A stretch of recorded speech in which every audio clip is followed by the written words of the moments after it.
أعوذ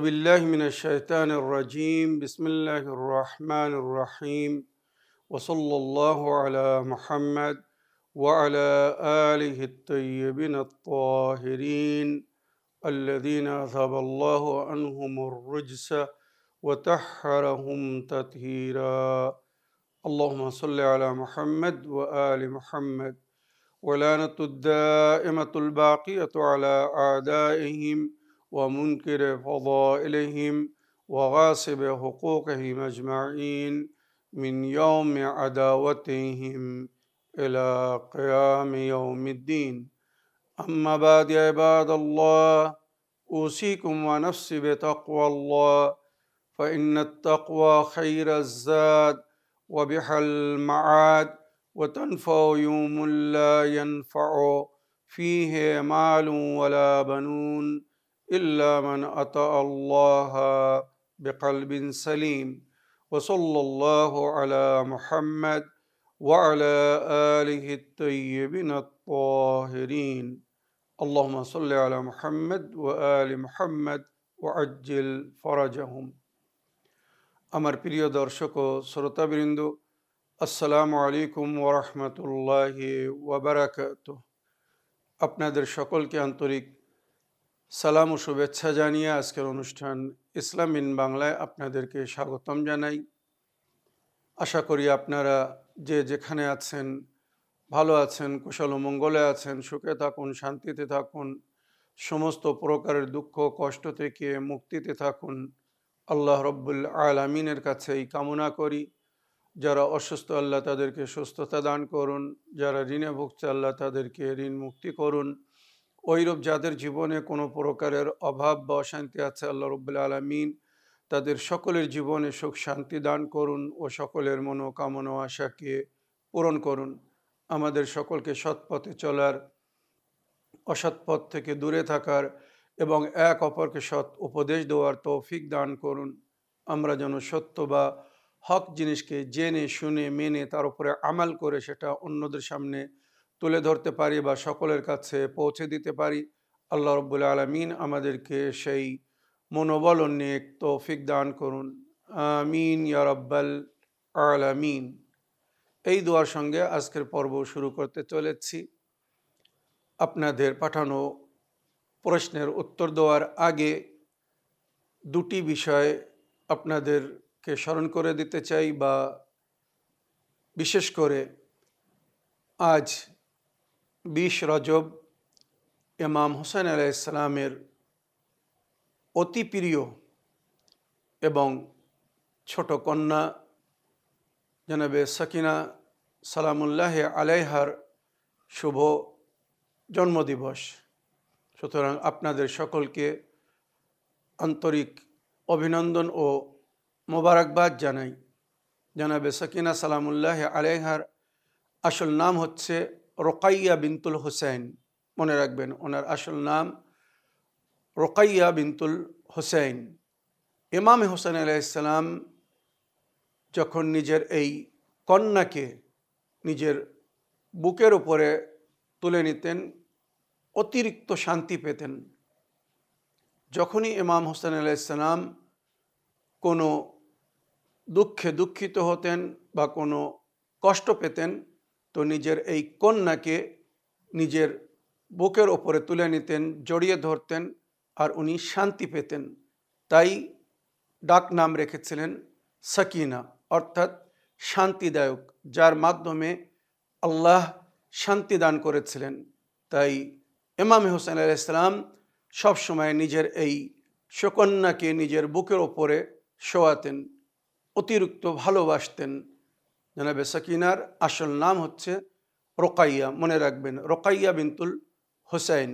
উনি আজকের দিন 20 রজব সন 57 হিজরিতে জন্মগ্রহণ করেছিলেন। আর উনি বড় বুদ্ধিজীবী ছিলেন। কারবালার পুরো ঘটনায় উনি শরিক ছিলেন। বিস্তারিত যদি ওনার জীবনী শোনাতে চাই তার জন্য অনেক সময়ের প্রয়োজন আছে, তবে ওনার বুদ্ধি সম্পর্কে ওই বাল্যকালে ছোট বয়সে কত জ্ঞান রাখতেন, যদি সেটা জানতে চান তো ইমাম হোসেন আলাইহিস সালামের আর ওনার বার্তা, মানে এক সময় ইমাম হোসেন আলাইহিস সালাম নিজের এই সুকন্যাকে সকিনাকে নিজের কোলের ওপরে বসিয়ে আদর করছিলেন, মুখে চুম্বন করে জিজ্ঞাসা করলেন যে সকিনা, বলো তো আমরা নামাজ কেন পড়ি? চিন্তা করুন, বয়স মাত্র 3.5 থেকে 4 বছর তখন। ইমাম হোসেন আলাইহিস সালাম নিজের কন্যাকে জিজ্ঞাসা করছেন, বলো তো আমরা নামাজ কেন পড়ি? তো ইমাম হোসেন আলাইহিস সালামের কন্যার উত্তর শুনবেন। জনাবে সকিনা বললেন, বাবা যান, যখন আমাদেরকে কেউ কিছু দেন বা আপনাকে যদি কেউ কিছু দেয় তো আপনি তার কৃতজ্ঞ জ্ঞাপন করেন কিনা, আপনি তার জন্য ধন্যবাদ জানান কিনা, শুকরিয়া আদায় করেন কিনা। আমরা এই যে নামাজ পড়ছি এটা আল্লাহর নেয়ামতের শুকরিয়া। আল্লাহ আমাদেরকে যে এত নেয়ামত দান করেছেন, জীবন দিয়েছেন এবং বেঁচে থাকার জন্যে যত প্রয়োজন সব কিছু আল্লাহ পুরো করেছেন। সেই নেয়ামতের পরিবর্তে এই নামাজ হচ্ছে শুকরিয়া, ধন্যবাদ। তাই আল্লাহ বলেছে, লা ইন শাকারতুম লা আযীদান্নাকুম। অত বাল্যকালে ওই ছোট মেয়ে কিভাবে নিজের বাবাকে উত্তর দিচ্ছেন। ইমামের সন্তানরা কত শিক্ষিত, কত জ্ঞানী হয় এখান থেকে বুঝে নিতে হবে। জনাবে সকিনা বলছেন, আল্লাহ বলেছেন, লা ইন শাকারতুম লা আযীদান্নাকুম, যদি তোমরা আমার নেয়ামতের শুকর আদায় করো তো আমি নেয়ামতকে আরো বৃদ্ধি করে দেব। ওয়ালা ইন কাফারতুম ইন্না আযাবি লাশাদীদ, আর যদি তোমরা কুফরানে নেয়ামত করো, মানে তোমরা যদি আমার নেয়ামতের শুকর আদায় না করো, তোমরা যদি নামাজ না পড়ো তো আমার আযাব বড় কঠিন হবে। এক, যারা নামাজ পড়বে না তারা আল্লাহর নেয়ামত থেকে বঞ্চিত থাকবে, আল্লাহ তাদেরকে নেয়ামত বৃদ্ধি করে দেবে না। আর দ্বিতীয়, যেটা তাদের কাছে আছে হয়তো সেটাও চলে যাবে, যেটা কোরআনের আয়াতের মধ্যে আল্লাহ রাব্বুল আলামিন বলেছেন, যদি তোমরা আমাকে ভুলিয়ে দাও তো আমি তোমাদেরকে তোমাদের অবস্থায় ছেড়ে দেবো। ওয়ালাহু মাঈশাতিন দানকা, তার রুজি রুটিতে সংকট এসে যাবে। তবে যদি তোমরা আমাকে স্মরণে রাখো, উযকুরুনি আযকুরুকুম, আমাকে স্মরণে রাখো, আমার জিকির করো, আমি তোমাদের জিকির করব, মানে তোমাদের জীবনে সুখ শান্তি দান করব। মনে রাখবেন। তো জানাবে সকিনা সালামুল্লাহ আলাইহা ওই বাল্যকালে নিজের পিতার প্রশ্নের উত্তরে যেটা বলেছিলেন আমাদের জন্য একটি আদর্শ, যে আমরা এই নামাজ কেন পড়ছি? আল্লাহর নেয়ামতের শুকর আদায় করার জন্যে। আল্লাহ আমাদেরকে নেয়ামত দিয়েছেন, তার পরিবর্তে নামাজ পড়ে আমরা তাকে ধন্যবাদ জানাচ্ছি। কেউ যদি নামাজ না পড়ে তার মানে সে কৃতজ্ঞ জ্ঞাপন করছে না, ধন্যবাদ জানাচ্ছে না। আর যদি ধন্যবাদ না জানায়, শুকরিয়া আদায় না করে, তো মনে রাখবেন আল্লাহ তার জন্য বলেছেন, ওয়ালা ইন কাফারতুম ইন্না আযাবি লাশাদীদ, আমার নেয়ামতকে যদি তোমরা অস্বীকার করো, শুকর আদায় না করো, তো আমার সাজা বা আমার আযাব বড় কঠিন হবে। জনাবে সকিনা সালামুল্লাহ আলাইহা কারবালার প্রত্যেক ঘটনায় সাক্ষী ছিলেন। এজিদের দরবারে যখন ইমাম হোসেন আলাইহিস সালামের কাটা সর মস্তিষ্ক নিয়ে যাওয়া হয়েছিল, আর দরবারে এজিদ বিদেশ থেকে যে সমস্ত দূতরা এসেছিল, দরবার সাজিয়েছিল, ওখানে এজিদকে যখন রোমের বাদশার তরফ থেকে যে দূত এসেছিল, যে সফির এসেছিল, সে যখন এজিদকে জিজ্ঞাসা করলো যে তুই ইমামে হুসাইনকে কেন মেরেছিস, ইমাম হুসাইনকে কেন শহীদ করেছিস, নবীর সন্তানকে কেন হত্যা করিয়েছিস, তো এজিদ বলছিল তাকে এই জন্য হত্যা করেছি, সে নামাজ পড়তো না। চিন্তা করুন কত বড় মিথ্যা অপবাদ দিচ্ছিল। যেই এজিদ বলেছে যে হুসাইন নামাজ পড়তো না বলে তাকে আমি হত্যা করিয়ে দিয়েছি, বেদিন বেনামাজি এজিদ ইমাম হোসেন আলাইহিস সালামকে যখন বলল যে সে নামাজ পড়তো না বলে আমি তাকে হত্যা করিয়ে দিয়েছি, দিনের কাজ করতো না, দিন বিরোধী ছিল বলে তাকে আমি হত্যা করে দিয়েছি। মনে রাখবেন, এজিদ যে সমস্ত বাহানা বা ছলনা দিয়েছে ইমাম হোসেন আলাইহিস সালামের কাতলের উপরে, তার মধ্যে একটা ছিল সে সবসময় বলতো যে ইমামে হোসাইন নাকি দিন ছেড়ে দিয়েছিলেন, দিন থেকে খারিজ হয়ে গিয়েছিলেন, তাই ওনাকে হত্যা করা হয়েছিল। আর যেমন শুনলেন যে দরবারে ইটালিয়ান অ্যাম্বাসিডার, রোমের রাজার তরফ থেকে যে দূত এসেছিল, তাকে এজিদ বলছিল যে ইমাম হোসেনকে এই জন্যে কাতল করেছি, সে নবীর দিনের উপরে আমাল করছিল না, সে নামাজ পড়তো না বলে। যেই এই কথা বলেছে, সঙ্গে সঙ্গে জানাবে সাকিনা, ওই 4-4.5 বছরের কন্যা, ওই দরবারে উচ্চস্বরে বলেছিল, জানাবে সকিনা বলেছিলেন, এই এজিদ, তুই বলছিস আমার বাবা নামাজ পড়তেন না বলে তুই তাকে হত্যা করিয়ে দিয়েছিস। জিজ্ঞেস করো ইয়ে শিমিরকে যে আমার বাবার মাথা কেটেছিল, আমার বাবাকে যে আমার চোখের সামনে জবাই করেছিল, আমি ফরিয়াদ করছিলাম, আমার কোনো কথা শুনিনি। জিজ্ঞাস কর তোর শিমিরকে কি অবস্থায় আমার বাবাকে হত্যা করেছিল। যখন আমার বাবার ঘাড়ের ওপরে সে ছুরি চালাচ্ছিল, আমার বাবা সেজদায় ছিলেন, সেজদার অবস্থায়, নামাজের অবস্থায় আমার পিতাকে হত্যা করা হয়েছিল। আসরের নামাজ পড়ছিলেন রওয়ায়াত হিসেবে, আর নইলে আল্লাহর সামনে শুকরের সেজদা করছিলেন। সেই সেজদার অবস্থায় আমার পিতার ঘাড়ের ওপরে তলোয়ার চালিয়ে তাকে জবাই করেছিল। শিমির তখন বলতে বাধ্য হলো যে এই ছোট কন্যা যেটা বলছে এটাই ঠিক, আমি হোসাইনকে নামাজের অবস্থায়, সেজদার অবস্থায় জবাই করেছিলাম বা তার মাথা কেটেছিলাম। তো এইভাবে এই ছোট্ট কন্যা অল্প বয়সে কিভাবে সমজদারি, বুদ্ধিজীবীর মতো কাজ করেছেন, আর দিনের রক্ষার স্বার্থে নিজের পিতার সম্মানকে বজায় রাখার জন্যে কিভাবে জালিমের সামনে, অত বড় অত্যাচারীর সামনে কথা বলে নিজের বাবাকে নির্দোষ প্রমাণ করেছিলেন।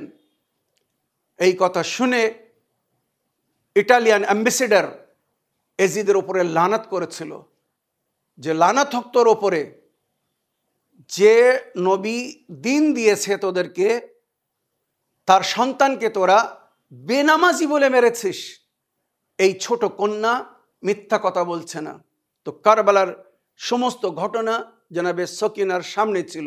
আজ সেই সকিনার শুভ জন্মদিবস, তাই আপনাদের সকলকে আন্তরিক অভিনন্দন ও মোবারকবাদ জানাই। দ্বিতীয় একটা জিনিস আমি আপনাদেরকে আজ স্মরণ করে দিতে চাই, সেটা হচ্ছে আগামী পরশু 22 রজব, যেদিন এজিদের বাপ এই দুনিয়া থেকে বিদায় নিয়েছিল। আপনারা জানেন নবী ও আলে নবীর চরম শত্রু ছিল আবু সুফিয়ান ও তার বংশধারীরা। প্রথম থেকে ইসলামের যারা প্রকাশ্যরূপে বিরোধিতা করছিল তারা ছিল আলে আবি সুফিয়ান, এজিদের বাপ দাদা পূর্বপুরুষরা। নবী করিম সাল্লাল্লাহু আলাইহি ওয়াসাল্লাম নিজের জীবনে যত যুদ্ধ লড়েছেন, হিস্ট্রি তুলে দেখুন, যুদ্ধের ইতিহাস পড়ে দেখুন, অধিকাংশ যুদ্ধ ছিল এজিদের পূর্বপুরুষদের সঙ্গে। তারা কুফরে পরিপূর্ণ ছিল, শিরকের মধ্যে ডুবে ছিল, তারা ইসলামকে অপছন্দ করত। নিজের জীবনের প্রায় শেষ মুহূর্তে এসে তারা মৃত্যুর ভয়ে প্রকাশ্য রূপে ঈমান এনেছিল, অন্তর থেকে ইসলামকে তারা গ্রহণ করেনি। 8 হিজরিতে, ইতিহাস তুলে দেখুন, এজিদের বাপ ও তার দাদা 8 হিজরিতে, নবী করিম সাল্লাল্লাহু আলাইহি ওয়াসাল্লাম দুনিয়া থেকে পর্দা নিয়েছিলেন 11 হিজরিতে। নবী করিম সাল্লাল্লাহু আলাইহি ওয়াসাল্লামের এই দুনিয়া থেকে বিদায় নেওয়ার জাস্ট 3 বছর আগে, মাত্র 3 বছর আগে এজিদের বাপ দাদা ঈমান এনেছিল, ইসলাম গ্রহণ করেছিল, মুসলমান হয়েছিল। এই ইতিহাস যারা জানে তাদের কাছে জিজ্ঞেস করে দেখুন, তার আগে পর্যন্ত তারা ইসলামের চরম শত্রু ছিল। সবসময় নবীর ও নবীর পরিবারের সঙ্গে, আলে নবীর সঙ্গে তারা দুশমনি করেছিল। তাই 22 রজব যখন ওই দুশমনে আহলুল বাইত মারা যায়, তো ইমামে জাফর সাদিক আলাইহিস সালাম বা আলে রসুল ওই দিনকে শুকরানার রূপে গ্রহণ করেছিলেন যে আল্লাহ তার প্রিয় নবীর চরম শত্রু যারা ছিল, যারা কখনো অন্তর থেকে নবীকে নবী বলে মানেনি, দ্বীনে ইসলামকে গ্রহণ করেনি, আজ আল্লাহ এই বিশ্বকে বা বিশ্ববাসীকে তার থেকে বা তাদের থেকে মুক্তিদান দিয়েছিলেন। মনে রাখবেন। তবে এই যে আমরা কোনটার নজর করি, এটা ইমামে জাফর সাদিক আলাইহিস সালামের একজন সাহাবী ওনার কাছে এসে বলেন, মাওলা, আমার সংসারে খুব অভাব চলছে, খুব কষ্টের মধ্যে আমি জীবনযাপন করছি, কোনো উপায় বলে দিন। ইমামে জাফর সাদিক আলাইহিস সালাম বললেন, তুমি কি তোমার বাড়িতে কিছু মেহমান ডেকে তাদেরকে পানাহার করাতে পারবে?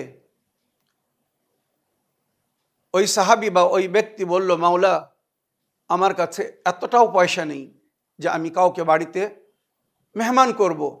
ইমামে জাফর সাদিক আলাইহিস সালাম বললেন, তুমি বাড়ি যাও, আর বাড়ি গিয়ে দেখো কোন জিনিসটা তোমার বাড়িতে বেশি, যার প্রয়োজন নেই বা যেটা না থাকলেও চলবে, যেটা এক্সট্রা বা বেশি সেটা বিক্রি করে দাও।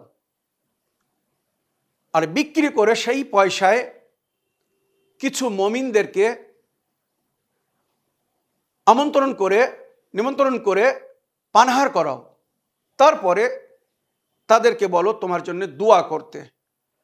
মেহমান যখন আসে তো আল্লাহ তার আসার আগে তার রুজির ব্যবস্থা করে, আর মেহমান যখন যায় বাড়ি থেকে বালা ও মুসিবত নিয়ে যায়, আল্লাহ তার মাধ্যমে ওই বাড়ি থেকে বালা ও মুসিবতকে দূর করে আর তার রুজিতে বরকত দান করে।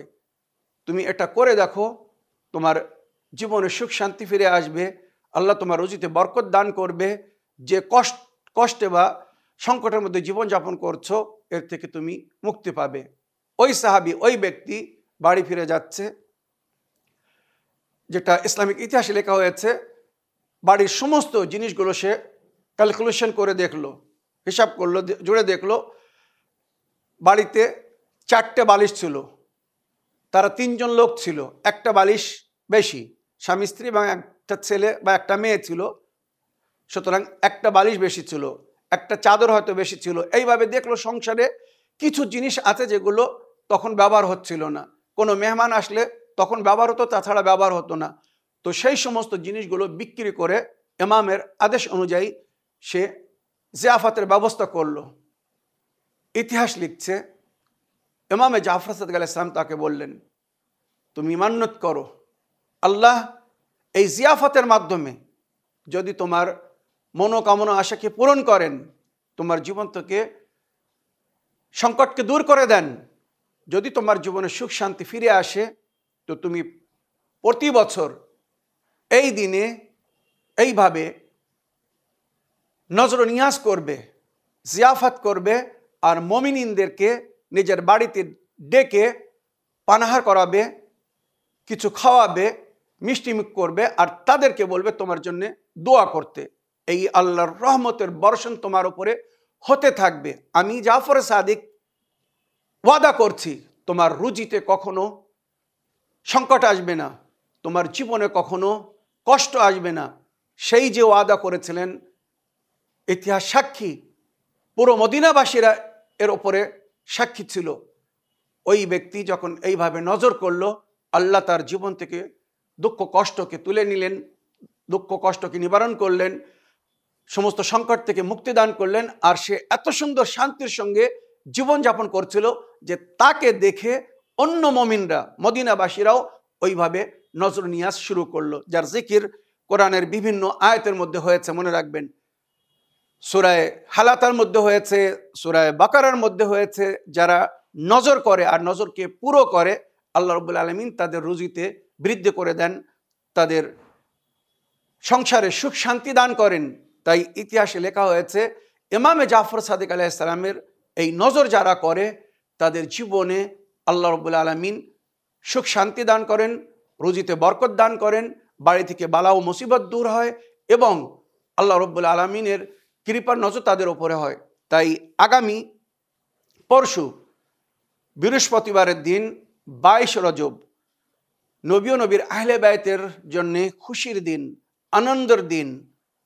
কারণ বললাম, এবং এই যে নজর করা হয় জীবনে সুখ শান্তি পাওয়ার জন্যে, বাড়ি থেকে বালা মুসিবত দূর হওয়ার জন্যে, বা সংসারে বা রুজিতে বরকত পাওয়ার জন্যে। তো সুতরাং এই নজর করে নিজের জীবনে সুখ শান্তির কামনা করবেন। আশা করি এই রহমত ও বরকত থেকে কেউ যেন নিজেকে বঞ্চিত করবেন না। যা সম্ভব হবে, যতটুকু সম্ভব হবে অল্প করুন, কিন্তু অবশ্যই এই নজর করুন। মনে রাখবেন, সমস্ত মুসলমান যারা নবীর আহলে বায়তকে ভালোবাসে, যতটুকু আমি জানি, শুধু নাসেবিরা যারা আল্লাহ ও রসুল ও আহলে বায়তকে নিজের শত্রু মনে করে, নাসেবি যাদেরকে বলা হয়েছে, যারা আহলে বায়তের থেকে ঘৃণা করে, শুধু তারা এই নজর করে না। তাছাড়া সমস্ত মুসলমানেরা, সমস্ত ফেরকার লোকেরা এই নজরকে বরকত মনে করে, আল্লাহর রহমত মনে করে, যার জিকির কোরআন ও হাদিসের মধ্যে হয়েছে, নজর করে আল্লাহর রহমত পাওয়ার আশায়, আল্লাহর কৃপার দৃষ্টি পাওয়ার আশায় এই নজর করে। তো অল্প হলেও সবাই চেষ্টা করবেন এই নজর করে নিজের বাড়িতে আল্লাহর রহমত ও বরকত যাতে হয় তার জন্যে চেষ্টা করবেন। এই নজর কিভাবে করবেন সেটাও বলে দিই, খুব সহজ তরিকা। মনে রাখবেন, এর জন্যে সর্বপ্রথম যে জিনিসটা আপনাদেরকে করতে হবে সেটা হচ্ছে পাক এবং পবিত্রতা। যে পয়সা দিয়ে ওই নজরের জিনিসগুলো কিনবেন, বা যে বাসনে বা যে সমস্ত প্রসেস বা সিস্টেম বা যন্ত্রের মাধ্যমে ওই নজরগুলো তৈরি করবেন, হাঁড়ি কুড়ি বলুন, চুলো বলুন বা বাসন বলুন, সব কিছু যেন হালাল এবং পাক পয়সার হয়। মনে রাখবেন, কোনো জিনিস যেন এর মধ্যে নাপাক, নাজিস বা গড় হালাল না হয়। মনে রাখবেন, নজর কবুল হওয়ার শর্ত হচ্ছে এটাই, যে ওটা যেন পাক, পবিত্র এবং হালাল হয়। সমস্ত কোনো হারাম জিনিসের উপরে যদি নজর করেন, বা কোনো হারাম পয়সা দিয়ে কিনে কোনো জিনিসের উপরে যদি নজর করেন, সেটা কিন্তু কখনো গ্রহণযোগ্য হবে না, আল্লাহ কবুল করবেন না, আহলে বায়তও কবুল করবে না, ইমামে জাফর সাদিক আলাইহিস সালাম এটা কবুল করবেন না। তো পবিত্র বা হালাল দ্রব্যের মাধ্যমে পয়সা দিয়ে নজরের ব্যবস্থা করবেন। যা কিছু করবেন, মনে করুন ক্ষীর রান্না করুন, টিকিয়া রান্না করুন, বিভিন্ন জিনিস পাকওয়ান তৈরি হয়, দস্তরখানের উপরে কয়েক প্রকারের জিনিস রাখা হয় মুমিনদেরকে খুশি করার জন্যে, তাদের মনকে জয় করার জন্যে বিভিন্ন প্রকারের সুন্দর খাদ্যের ব্যবস্থা করা হয়। আর যখন এই নজর করবেন, তো মনে রাখবেন, দস্তরখানের উপরে পানাহার যা কিছু রাখবেন তার সঙ্গে পানিও রাখবেন। নজর করার সময় পানি রাখতে ভুলবেন না। আর ওখানে যদি সম্ভব হয় তো শামা মানে মোমবাতি জ্বালাবেন, আগরবাতি জ্বালাবেন, সুগন্ধিত করবেন পরিবেশকে। অনেকেই লোবান জ্বালায়, অতি উত্তম। আরব দেশেরা ওরা ধূপবাতি জ্বালায় না, ওরা লোবান জ্বালায়, খুব ভালো লাগে, সুগন্ধ হয়। তো সুগন্ধ পরিবেশ তৈরি করবেন। তারপরে দস্তরখান বিছিয়ে দস্তরখানের উপরে সুন্দর করে পাক, পবিত্র এবং হালাল খাদ্যকে সাজানোর পরে এবারে নিজেরা যদি নজর দিতে পারেন অতি উত্তম। যদি নিজেরা নজর না দিতে পারেন তো কোনো জ্ঞানী, শিক্ষিত এবং পবিত্র নফসের মালিক, মানে যার মধ্যে তাকওয়া ও পরহেজগারি আছে, এমন কোনো মৌলবী, মাওলানা বা আলিমকে ডেকে তার মাধ্যমে নজর করিয়ে নেবেন। আশা করি তার দুয়ায় আল্লাহ ঘরে বরকত দান করবেন। তো নজর কিভাবে করবেন, যদি আপনারা নিজে করতে চান তো সামনে সমস্ত পানাহারের জিনিস রেখে দেবেন যেগুলো আপনি নজর করতে চাচ্ছেন। মোমবাতি বা আগরবাতি জ্বালাবেন। এবারে নজর কিভাবে করতে হবে, ফাতিহা খানির সময় দরুদ পড়তে হয়, সূরা ফাতিহা পড়তে হয়, 3 বার কুল আল্লাহু আহাদ পড়তে হয়, আবার দরুদ পড়তে হয়, তারপরে সেটাকে হাদিয়া করতে হয়। এটা হচ্ছে ফাতিহার নিয়ম। নজরের নিয়ম কিন্তু একটু ভিন্ন। নজর করার সময় আগে 3 বার দরুদ শরীফ পাঠ করবেন, আল্লাহুম্মা সাল্লি আলা মুহাম্মাদ ওয়া আলি মুহাম্মাদ ওয়া আজ্জিল ফারাজাহুম, আল্লাহুম্মা সাল্লি আলা মুহাম্মাদ ওয়া আলি মুহাম্মাদ, এতটুকু যদি বলেন যথেষ্ট। 3 বার দরুদ পাঠ করবেন, তারপরে একবার সূরা ফাতিহা মানে সূরা আল-হামদ পড়বেন, তারপরে 3 বার সূরা কদর, সূরা ইন্না আনজালনাহু ফি লাইলাতিল কদর, এই সূরাটা 3 বার পড়বেন, তারপরে 3 বার সূরা তাওহীদ মানে সূরা কুল আল্লাহু আহাদ পড়বেন, তারপরে 3 বার দরুদ শরীফ পাঠ করবেন। এগুলো পড়ার পরে এবারে এইভাবে বলবেন, হে আল্লাহ রাব্বুল আলামিন, আমার প্রতিপালক, এই যে সূরা পাঠ করলাম এর সওয়াব দান করলাম পঞ্জতনে পাক 12 ইমাম চেহরা মাসুমিন আলাইহিস সালামের আরওয়াহে মুকাদ্দাসাকে, তার পরিবর্তে যা সওয়াব হবে মাওলা ইমামে জাফর সাদিক আলাইহিস সালামের জাফরি শিয়াদের মুমিনিনরা যারা এই নজর করত বা করেছে, এই দুনিয়া থেকে আজ তারা নেই, চলে গেছে, আল্লাহ তাদের রূহকে দান করলাম, বা আহলে বায়তের মান্যকারীরা যারা এই দুনিয়া থেকে চলে গেছে তাদের রূহকে দান করলাম। মনে রাখবেন, এইভাবে যখন মুমিনিনদের রূহকে হাদিয়া করবেন তো সবার তরফ থেকে আপনি দোয়া পাবেন, উপহার পাবেন, আর আল্লাহ এই সওয়াবকে অনেক বৃদ্ধি করে দেবে। এটা হচ্ছে একটা তরিকা। দ্বিতীয় তরিকা, বুজুর্গানের দিন আরেফিনরা যেটা বলেছেন, না, দরুদ শরীফ পাঠ করবেন, সূরা আল-হাম পাঠ করবেন, সূরা কদর পড়বেন, সূরা ইখলাস পড়বেন, দরুদ পাঠ করবেন, তারপরে বলবেন, হে আমার প্রতিপালক, এই যে সূরা পাঠ করলাম এর সওয়াব উপহার দিলাম বা দান করলাম ইমামে জাফর সাদিক আলাইহিস সালামের রূহকে।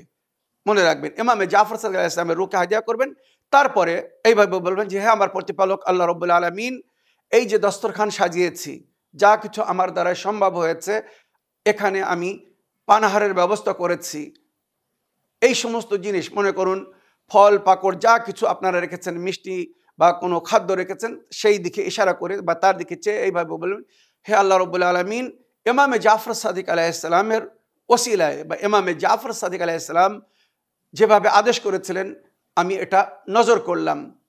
আল্লাহ রাব্বুল আলামিন, আপনি আহলে বাইতের ওসিলায় ইমামে জাফর সাদিক আলাইহিস সালামের ওসিলায় এই নজরকে কবুল করুন।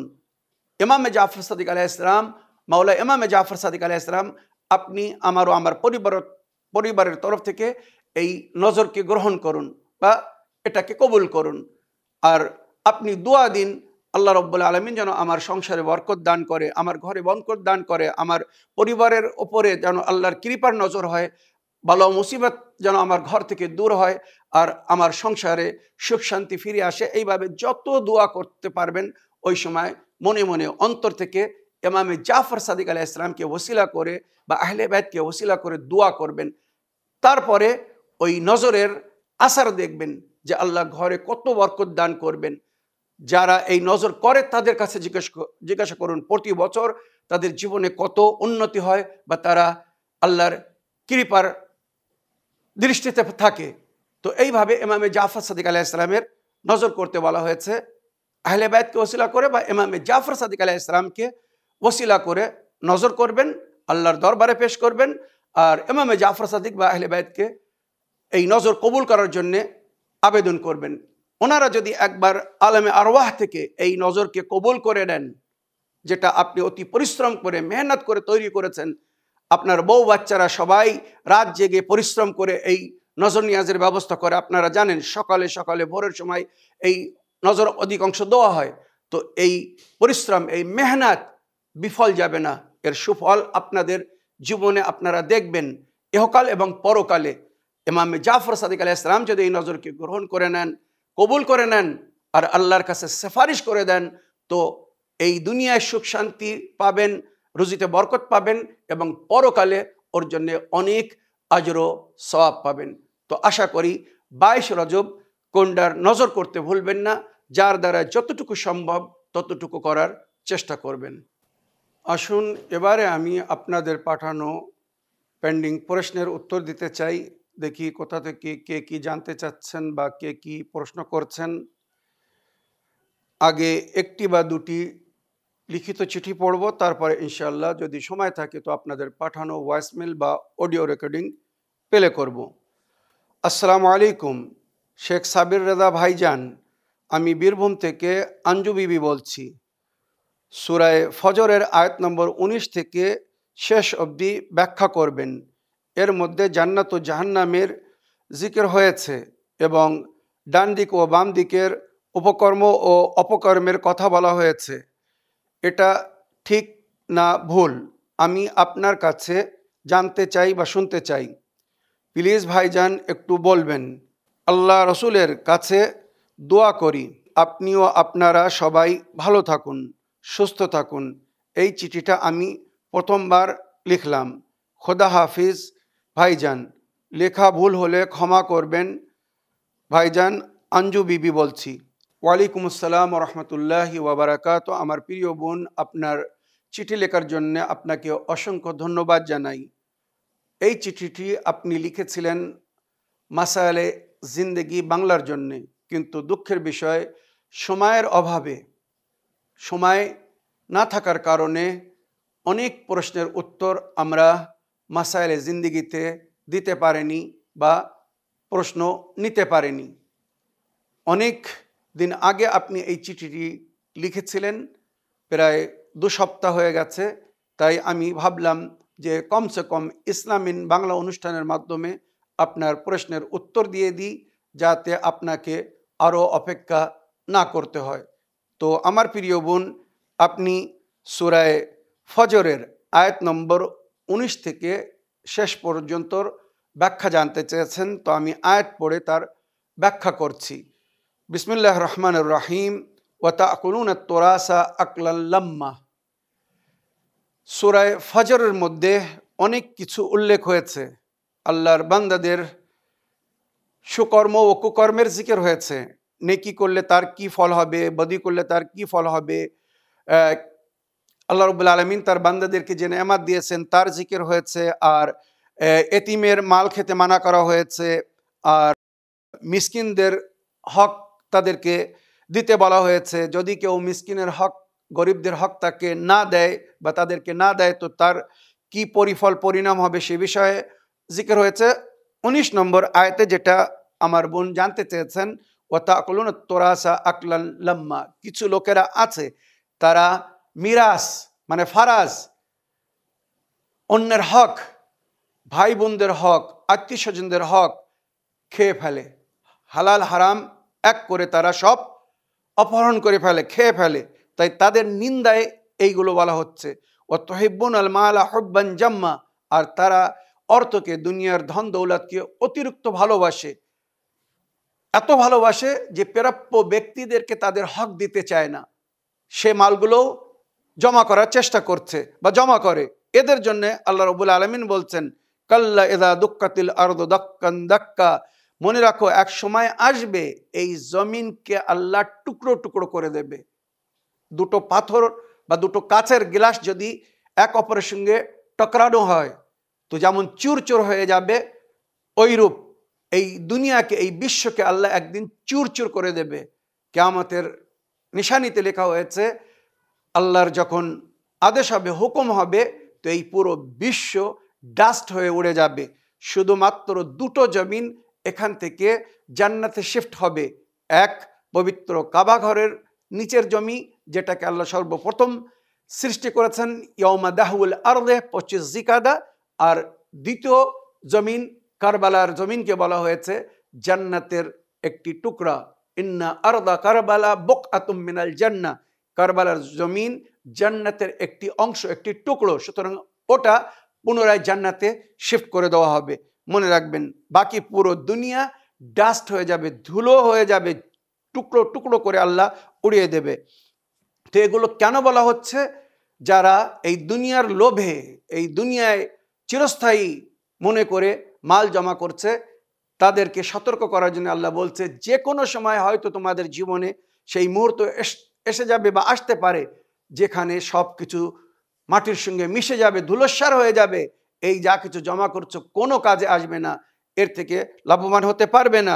ওয়াজা রাব্বুকা ওয়াল মালাকু সাফফান সাফফা, সেই সময়কে স্মরণ করে যখন আল্লাহর হুকুম আসবে আর আল্লাহর ফেরেশতারা লাইনে দাঁড়িয়ে থাকবে তোমাদের থেকে হিসেব নেওয়ার জন্যে।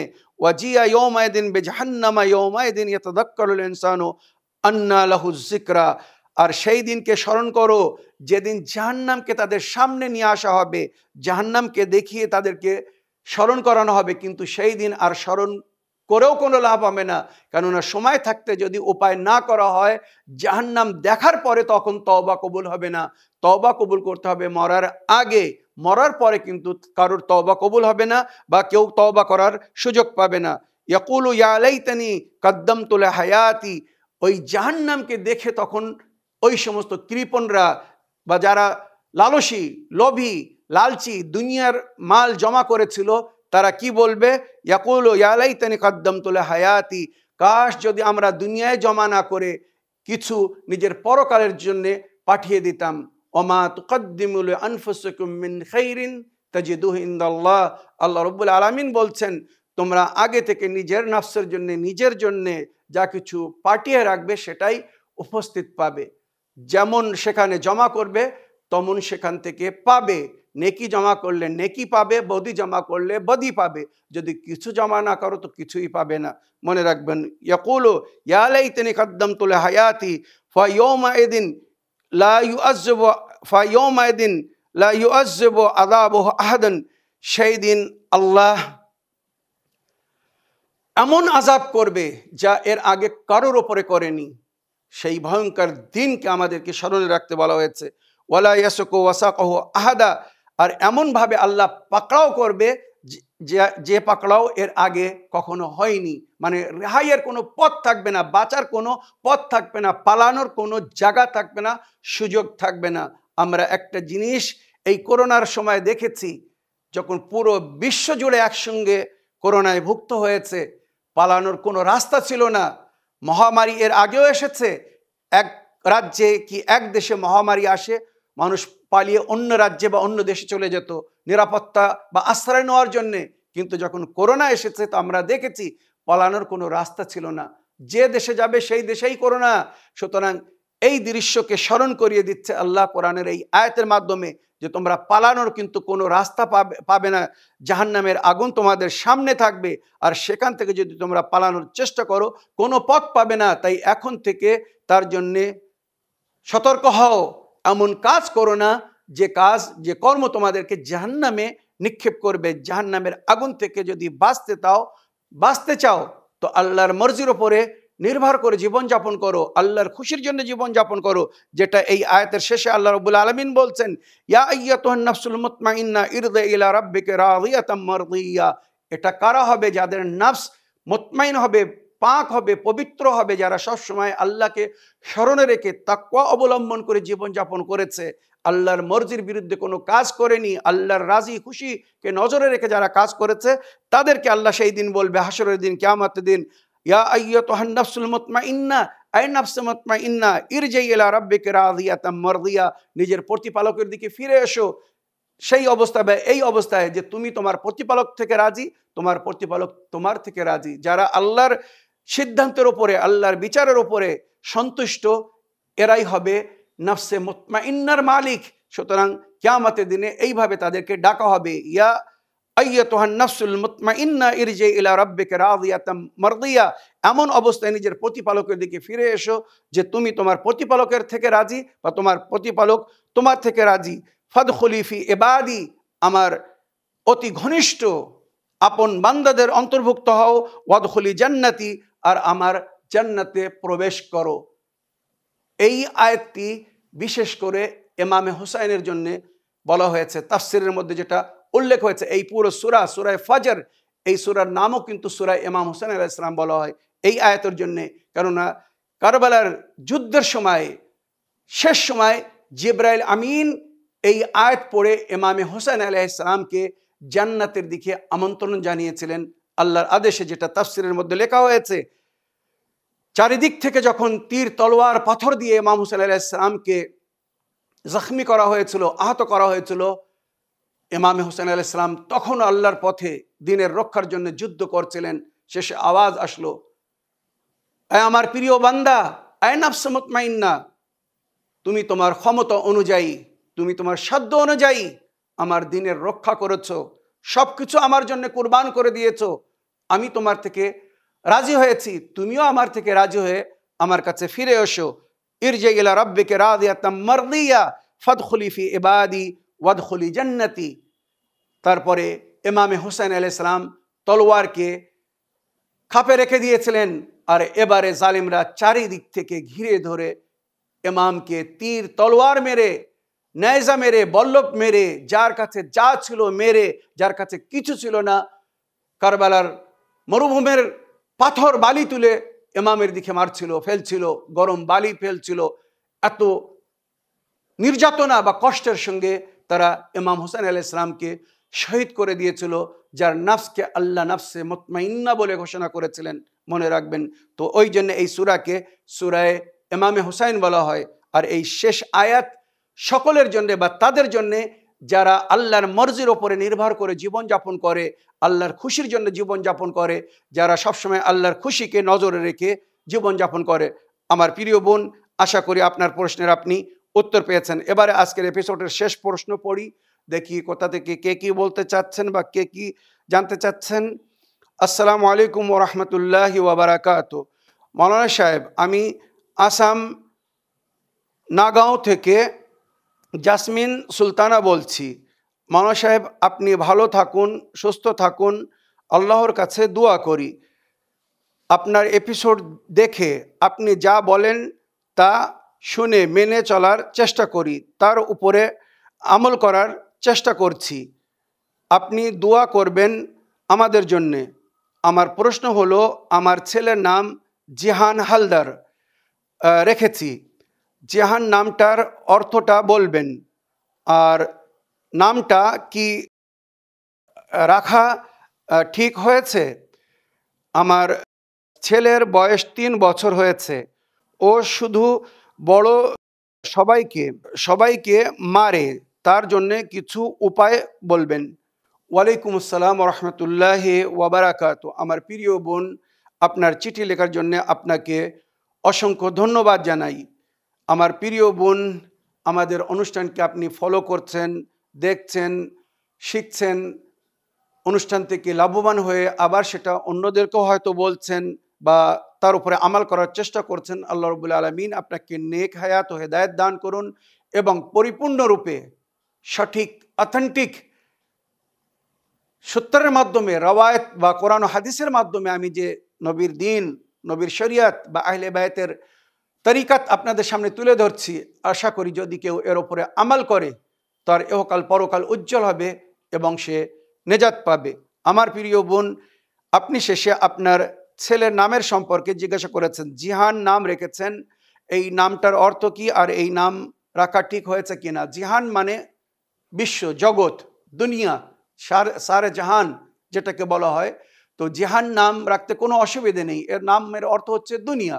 তো দুনিয়ার হিসেবে নাম রাখতে অসুবিধে নেই, তবে ইসলামিক নাম হিসেবে সবসময় আমাদেরকে আল্লাহর নবীদের নামের উপরে যদি আমরা নাম রাখি বা আল্লাহর প্রিয় বান্দাদের, ইমামদের নামের উপরে নাম রাখি, আল্লাহর ওলিদের নামের উপরে নাম রাখি, সাহাবাদের বা নবীর সন্তানদের বা ইমামদের সন্তানদের যে নাম ওনারা রেখেছিলেন পবিত্র নাম, সেই সমস্ত নাম যদি রাখি তো আমার মনে হয় আমাদের সন্তানের জীবনে বেশি উন্নতি হবে আর বাবরকত হবে।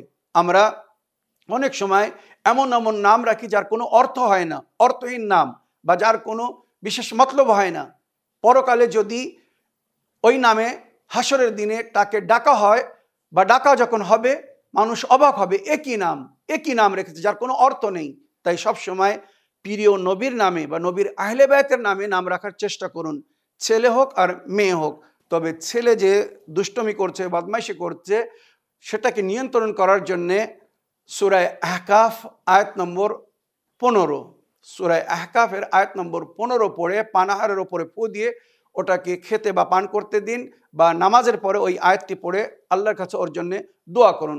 সুবোধ হয়ে যাবে, কথা শুনবে, গোলামের মতো, দাস বা সেবকের মতো কথা শুনবে।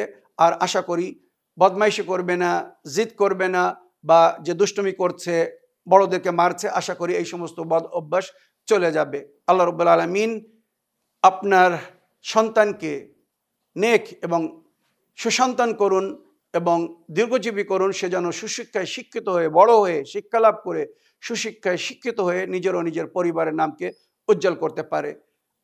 এই বলে আমার আজকের বক্তব্য বা আজকের এই এপিসোড এখানে শেষ করছি। আপনারা সবাই দোয়াতে স্মরণে রাখবেন। অবশেষে আরও একবার জনাবে সাকিনা বিবি রোকাইয়ার শুভ জন্মদিবস উপলক্ষে আপনাদেরকে আন্তরিক অভিনন্দন ও মোবারকবাদ জানাই। আর আরও একবার স্মরণ করে দিতে চাই, 22 রজব কুন্ডার নজর ইমামে জাফর সাদিক আলাইহিস সালামের নজর করতে ভুলবেন না, বাড়িতে বা রুজিতে বরকতের জন্যে। ওয়া আখিরু দাওয়ানা আলহামদুলিল্লাহি রাব্বিল আলামিন। ওয়াসসালামু আলাইকুম ওয়া রাহমাতুল্লাহি ওয়া বারাকাতুহু।